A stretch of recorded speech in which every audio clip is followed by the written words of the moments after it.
It's time for bookkeeping, beer, and BS.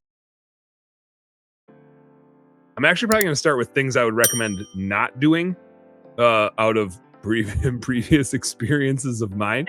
And funny things where I've said not to do these things before, but then even after I said that, I have still done them and been like, oh yeah, that's why I say that, is because of what happened here. So I've got some things not to do, and it kind of feeds into some of the things that you should be doing. So here's what's not to do's. Okay. Yep. I have a radio show, everybody. Here's what's not to do's. There's 3 systems in general I would not mess with even over the summer lull, because it's still too busy. Unless it's like this is your slowest time of year, then maybe it's time to do this. But assuming you have a slow down over winter, then I would wait to do these things until your slowest time of year, which would be changing CRMs. That's a disaster. That's trying to change a car's tires while it's driving. Changing CRMs is a disaster while you're like operating at even remotely close to full speed. Unless you are so ridiculously displeased with your CRM that you can't find another time to do it, I would highly not recommend doing that while you're fairly busy. And this coming from a guy that just changed our CRM for our bookkeeping business in January and February and March. Absolutely the worst time to change a CRM for a bookkeeping business. And I would argue that ours was terrible because we were still running on, I won't even name it, but just a home service style CRM that was, because it was one that we had. And when we started the bookkeeping and recruiting stuff, it was like, hey, we can bill people out of here. Let's use this. So we needed a CRM change. In hindsight, we probably should have just waited.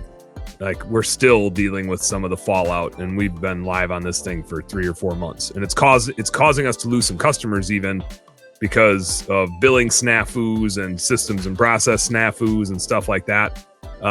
So for your sake and for your customers' sake, I would highly recommend against switching CRMs when you're busy. And so even though it's a summer lull, unless you really hate your CRM, I'd wait till your slowest time of year. I think your phone system is right up there, and we've made that mistake in the fall.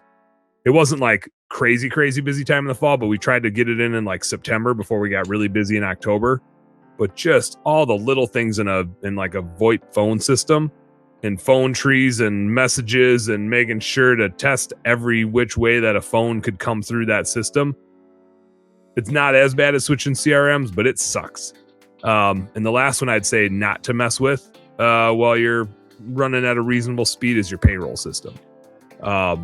Just because it messes with people's paychecks if you don't get it exactly right, and it is a pain in the butt. Ideally, you're waiting till the end of a quarter to switch that anyway. If you're thinking about switching payroll systems, if you're on QuickBooks payroll, you should already be thinking about switching payroll systems, for the love of God. If you are thinking about switching payroll systems, I highly recommend Gusto. That's what we use and tends to work the best from what I've seen from all my bookkeeping experiences. But switch it, like get ready to switch it at the beginning of December and flip to the new one January 1st. You're usually going to be slower then, and it'll correspond with the turn of the year. So those are the 3 things I wouldn't change over the summer months. CRM, phone system, payroll system, unless you're super slow, and this is your slowest time of year, I wouldn't mess with those. Here's some things I would mess with, which is your budgeting. Like, you're at the midway point of the year. You probably know some stuff now that you didn't know when you first, assuming you created a budget for this year. I kind of like to tinker with my budget quarterly. So actually, like, we're doing that right now, is like updating a Q3 and Q4 budget, because we know some things that we didn't know before, and the things we thought we knew before, if they're drastically different, it's kind of an irrelevant budget that we created then. So we usually tweak our budget quarterly. And so if you do have a budget, now's a good time to tweak it. One thing that I see people drop off that always kicks them in the ass when the fall comes is they stop recruiting hard. They recruit super hard all spring, and then the summer lull comes, so they stop aggressively recruiting. And then they get to October and they go, oh shit, we don't have enough people. And I bet I could talk to 100 home service businesses, and I bet 100 people would say, my October is limited by how many employees I have. Always seems to be that way.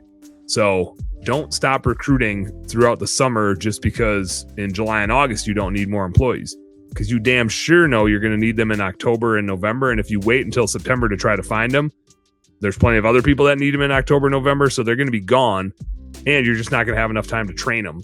And you're always going to get behind that 8 ball. So I'm not saying go balls to the walls on recruiting over the summer months, but keep the lights on. You'll always regret not having good employees. Always. So as Facebook user says here, you got to follow the ABCs. Always be recruiting. Hey, what's up, business nerd? Thank you so much for tuning in. I hope you learned a heck of a lot watching that episode. Do me a favor, subscribe right down here. And if you really like what you saw, you got more goods right here. Check out this one or check out this one and do this. Go subscribe. Appreciate you. Work smarter, work harder, go earn yourself some pride. Catch you on the next one.